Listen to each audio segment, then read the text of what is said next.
quiser mandar, dá tempo.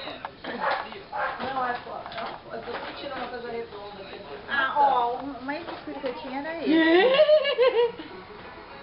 Tem pano também, acho que deve ser um pano de plástico.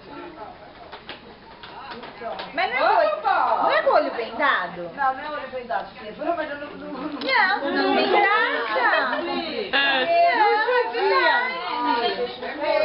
É um pote, é um pote. Então, Vamos ver. dois eu acertei, tá? Deve ser um pote, mas um pote do quê? Mas que pote? Que cor? É, a Pano cor. de prato. Pano de prato, olha aqui. Ela falou que sim. Nossa, tem que poder tudo isso do logo. Sabe o que ele faz, né? Olha que lindo. Ai, não, nem foi, minha filha. Isso aqui é pra enfeitar, não vou usar pra chegar a luz. E o pano de prato, acertei. Pote, acertei. Pronto. Redondo com tampa. Farinha. Não é, mas é pote. Cereal, olha que chique. Não, então é pote de... Não, é pote de mantimento. Você falou pote. Pote. Não. É, mas você não falou. É, pote, é Não. potinho. Ai, o puxa-saco? É só puxar saco, não é você que quer puxar saco. Esse aqui é o Terror. olha que lindo. Já vou colocar lá no forno fraquinho, viu? Esse é do lobo.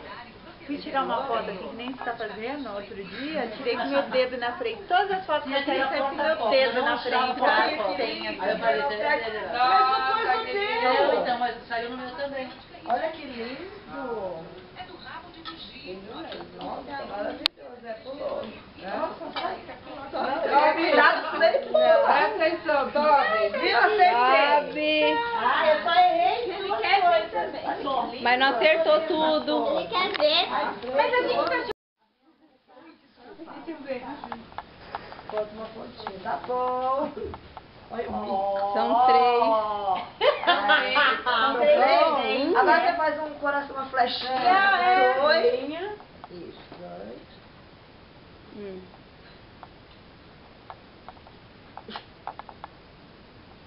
Pronto.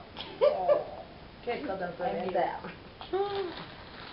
Poxa, não foi bom. Vai Vou falar colocando mais no- pano, então, hein? Pano, não vou falar não. Agora, Deixa eu ver. tá pensando que é só pano? Agora tem que acertar quem que deu, né? Deixa eu ver. A Bia trouxe isso aqui na mão, ó. A Bia. Ah, isso aqui tem um pote. Tapué. Dois tapué. Dois potes assim de colocar coisa na geladeira, tá? Vocês sabem, né? Eu acertei essa, hein? Vai que o presente tá dentro da Tupperware. Já pensou?